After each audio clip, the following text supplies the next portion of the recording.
The first ever LGBTQ plus community center in Peoria is now open. Derek Kimbler is the executive director of Central Illinois Friends, a nonprofit offering health services and now a whole lot more. Hey, Derek, good to see you. Good to have you. Oh, good to be on. Good to be had. Yeah, good to be had. Thanks for having me. Well, I tell you what, your organization has grown so much since what, the 80s? Since 1990. 90, yep. okay. Yep. Which we were, created in the late 80s, but as a 501c3, 1990. Tell us what your organization does and why it's important for the area. Yeah. Well, to be able to tell you what it does, I kind of want to share a little bit of the history about Central Illinois Friends. A lot of folks have been around Peoria for a long time and have never even heard of us. But that was actually by design. So Central Illinois Friends, which founded in 1990 to be a center to help people be as comfortable as possible in their last days battling AIDS-related complications. The interesting thing about Peoria versus other cities throughout the nation is infectious disease hits Peoria similarly to fashion. You might be thinking, what is this going? But it kind of hits on the coast and then slowly makes its way to the Midwest. You could see that with COVID, and you see that with every bit of fashion or mainstream trends, etc. Well, HIV was the same thing. When in the early 80s, people were dying of AIDS-related complications in Miami and San Francisco and LA and New York and Chicago, but it slowly made its way here. And we had a trend in the late 80s of people moving back to this area, people who used to call this place home. They were moving because they'd lost all their friends already. And when they came home to die, they realized they had no one here either. Not because the people here were gone, but because the people here bought into the stigma that the nation was saying about HIV/AIDS, and they slammed the door in their faces. Our local faith-based hospitals, Methodist, Proctor, OSF, which were all three separate hospitals at the time, also, if they couldn't help you anymore, they were like, there's nothing else for you. And so a group of concerned individuals with no health background decided we got to do something about this. And so they got together and created Central Illinois Friends to be the friends of those who needed it the most, especially in that hard time. It sounds like what we think of now as a hospice, but also being there just as a human. Correct. For support, knowing that these are your last days. Thankfully, we don't have as many of those stigmas now as we did back then. But tell us how the organization has kind of evolved from where it was in 1990. Yeah. So in 1990, that's in a nutshell of who we were, right? There was still a lot of misnomers. But obviously, as we grew as an organization, in 1996, we started getting medications that were readily available that helped people live with HIV. And don't get me wrong, people were still living because every body, and I say body as in the human body, reacts to everything differently, medications, all that. And so in 1996, though, more people started to live. It was the first time in the nation that you saw death rates to AIDS-related complications start to drop for the first time in 16 years. Now, I do want to make a point here. From 1990 to 1996, at that time, more American citizens died of AIDS-related complications than died in all wars combined, excluding World War II. So if you take all wars that America's ever been a part of, and you exclude World War II, we lost more American citizens in that span to AIDS-related complications than we did in all wars combined. So with that being said, finally people started living with HIV in 1996, and the death rate just kept going. But obviously the infection rate was still going up. We needed to become a new organization. So we went from helping people be as comfortable as possible to helping people live a long and healthy life. And for years, we did everything we could to answer the social determinants of health, which at that time we didn't have language for, but to help people be as successful as possible so that way they can take care of their health and live a long, healthy life. Because of the workings of University of Illinois College of Medicine and Central Illinois Friends, a lot of individuals were born in the Peoria area with parents that were living with HIV, but the children were born without, because of the work that we were doing along with the University of Illinois College of Medicine, Sharon Tier, who was doing amazing work at the time. Now, that all changed in 2011. There was another step in the right direction. In 2011, the medications got so well, they weren't just helping people live a long and healthy life, they were getting to a point where you can actually have the virus be dormant in your body. So there's this thing called U equals U, which means undetectable equals untransmittable. So we started to learn at that time that if you're on your medications and you're living with HIV, and you can achieve an undetectable status, I say if you can because not everybody reacts to medications the same way. If you can achieve an undetectable status, then you are not transmittable, right? The virus is not transmittable at that point. So that's when our organization took a whole nother turn and said, okay, it's not enough for us to help people that are living with HIV in our area. We can put an end to this. We can stop new HIV diagnoses. And so that's when they brought me on, and Chris Wade and a few others who worked to start working on prevention.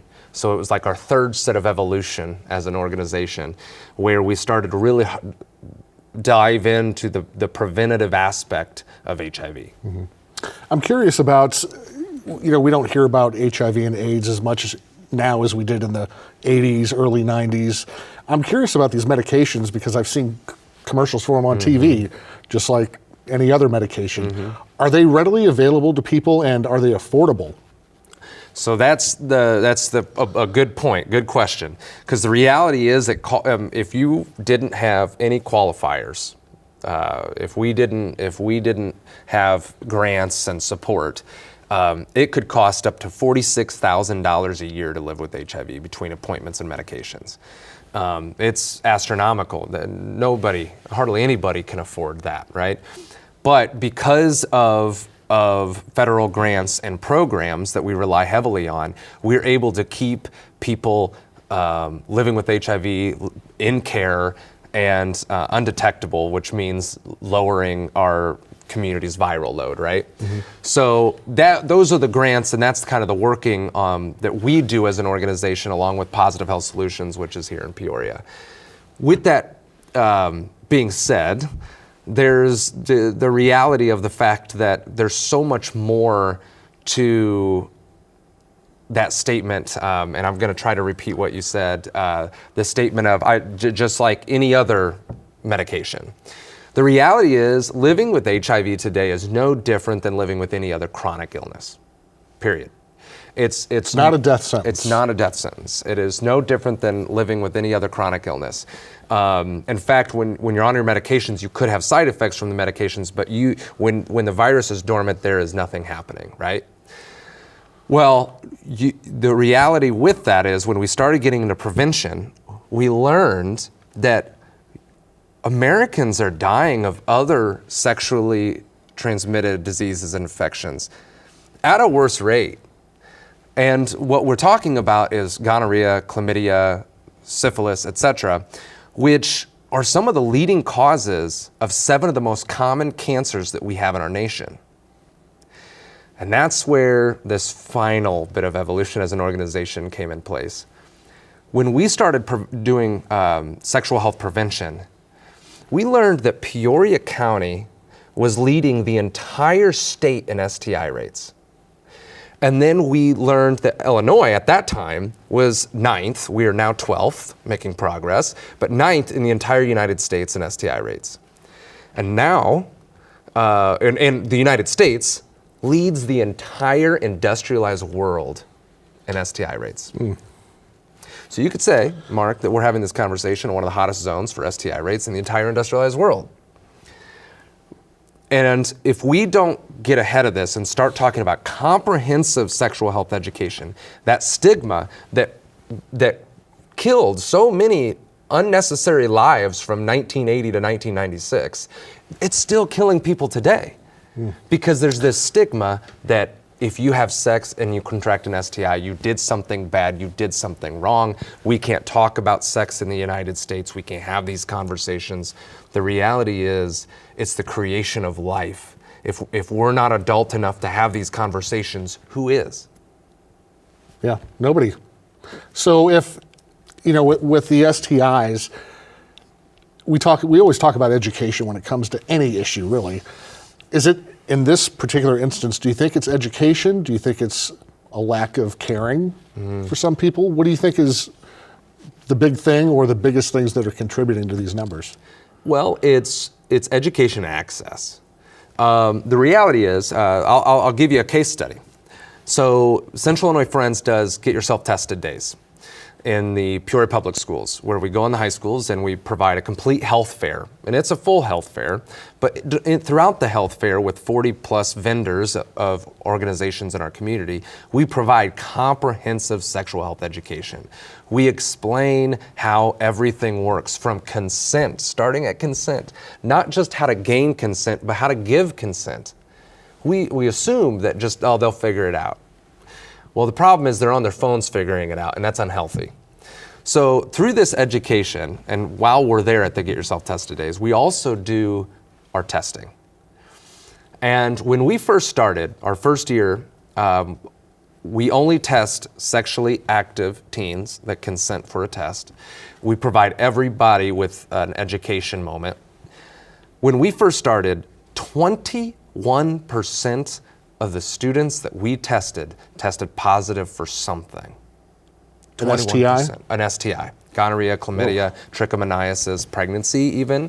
They tested positive for something. The next time we came, the next semester, it was 18%. The next semester, it was 14%. The next semester, it was 11%. And then the semester, the academic year that we were heading into COVID, we had it down to 6%. Now, COVID happened, we weren't able to get in the schools for a while, and guess what? We went right back up to 16%. But we're seeing a positive decline again. All we're doing is providing education and access. And it's proven to work. That flies in the face of some people who say, they're teenagers, they're not going to listen to you at all. It sounds like they were listening to this. Correct.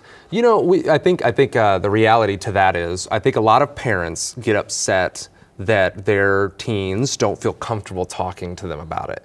But it's not about the parent. And a lot, I hear parents often say, I just wish they would talk to me about this. I wish that they would tell me that they're sexually active. I could help them.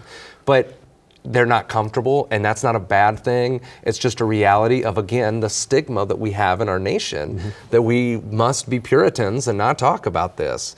But studies have shown the more you talk about sexual health, comprehensive sexual health, and consent, the longer people wait to become sexually active. If you don't talk about it, it's like, I have to figure it out. Yeah, I mean, those parents that say, I wish my kid would feel comfortable. I'm sure they didn't feel comfortable when they were kids talking to their parents about it. And it's natural. Sure, it's natural. It sure is. Well, talking about all these different things, I'm curious too, we talk about evolution and we talk about the evolution of your group from 1990, and we talk about stigmas. How are we doing locally in terms of being, you're smirking, being open-minded, being supportive, not assuming that because someone has HIV that they got it through a homosexual act? Where are we at with that? Yeah, well, that's subjective, right? That's very subjective. And it's subjective, and what I mean by that is we listen to the loud people. So we notice support by those who are willing to stand up and support, and we notice hate by those who are willing to stand up and firebomb our local Planned Parenthood, which happened not too long ago. I wish there was an easy answer for you, but I'll say this, since January 20th, the amount of threats that we've received as an organization have increased. And I think what you are seeing is people who naturally already have false narratives in their minds, becoming emboldened by a bunch of lies and false information that's being fed to them, whether it's from media or behind the podium of the presidents of the United States. It doesn't matter. The reality is they're emboldened and they're starting to get louder again. I will say this though. If you clear all that clutter out, there's a more important message here. Heterosexual people still don't think that they're at risk of HIV. And I'm pleading to anyone who's ever been sexually active and does not know their status or has never been tested, it is imperative to be tested. Because what we think is that if I have sex, if I contract something, I'm gonna have a symptom and then I can get tested and then I can get treated or cured, right? But the reality is a large majority of individuals will contract gonorrhea or chlamydia, and I'm talking over 50%, never show signs or symptoms. And that's what leads to cervical cancer and ovarian cancer and testicular cancer and throat cancer. The other side of that is 1 in 7 people living with HIV don't know they are. 1 in 7 people living with HIV don't know they are in the United States. We have to get everyone tested and we have to get everyone in care, and that is the only way we're going to curb these epidemics. I want to go back to what you were talking about with threats. What are people saying, and are they explaining themselves in a way that I mean, I'm laughing. It's not funny, but I can just imagine somebody yelling into a voicemail, just a bunch of gibberish. But I mean, what they want you guys out of business? They want you to move to another town? What is it that they're saying? Yeah. Well, let me explain how we got here. Okay. So I explained how we started and how we got to where I got on board and how we started the sexual health clinic. But the last bit of evolution is what you described right at the beginning of the show, is that we opened up Peoria's first LGBTQ+ community center. How awesome is that? But I want you to know that it was not an easy decision to make, because as an organization, we did not want to further stigmatize the LGBTQ+ community with sexual health. Because people think that all LGBTQ+ people are just these sexual deviants that need all this sexual health services, which is not true. The other side of that is there's a lot of people living with HIV that are not a part of the LGBTQ+ community, and they get stigmatized as being a part of that community. But through a lot of dialogue and conversation and public surveys, we realized that this community center is exactly what I just said, a community center for all. But for equitable purposes, we're putting LGBTQ+ on it because there's very few spaces and places that represent and do not shame LGBTQ+ people. And the reality is, to all the people that are living in our community that are living with HIV, when they go to our local hospitals, if they have nurses or staff that are not educated, which you'd be surprised, they know what it's like to seek medical care and be treated as a LGBTQ+ person, which is not well. If you're an LGBTQ+ person and you've gone to seek medical care in this community, you know what it feels like to be treated as someone who's living with HIV. Our communities, we deny ourselves the ability to see one another based off of the most simplistic boxes we check, i.e. our race, our gender, our names, our size, our chronic illnesses, if you will. But if you ask a group of people that are the most diverse groups of people that you can possibly get in Peoria questions about certain situations in their lives that they've dealt with, you would say, hey, I want anyone who's ever survived cancer to stand over here. I want anyone who's ever been bullied to stand over here. I want anybody who's ever stand up to a bully to stand over here. I want class clowns to stand over here. You're gonna realize that is every single one of those situations are more and more diverse than ever. And those situations and commonalities that we have, those are shared experiences that make us more alike than all the other boxes that we just lump each other in all the time. I say that to say that we we learn to hate somebody that we could be complete best friends with, that we could love, just because I don't understand one aspect of them. Would it be fair to say that the people who are against your organization, against your community center, are anti-gay, or is that too broad of a brush? So that's the reality. I'll say this. Yes and no. I mean, yeah, you have anti-LGBTQ plus people who are hiding behind religion to do so, right? And multiple types of religions. I'm not just saying one. But there are people who are anti-gay, anti-lesbian, because they believe that heterosexuality is the only way. But most of the hate we receive is towards trans and non-binary individuals. Most of the hate that we receive, and that is where we get accused of creating gay and transgender people, which I hate to tell everybody at home. The reality is you can't create a gay or transgender individual. That is who they are. We're creating safe places for LGBTQ plus individuals. But the most of the hate is their ignorance towards the difference between sex and gender.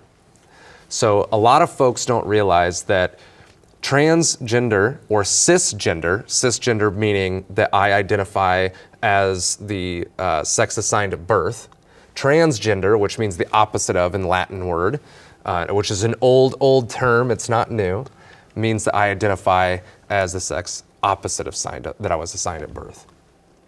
Interesting. Well, let's switch to a happier topic, the new community center.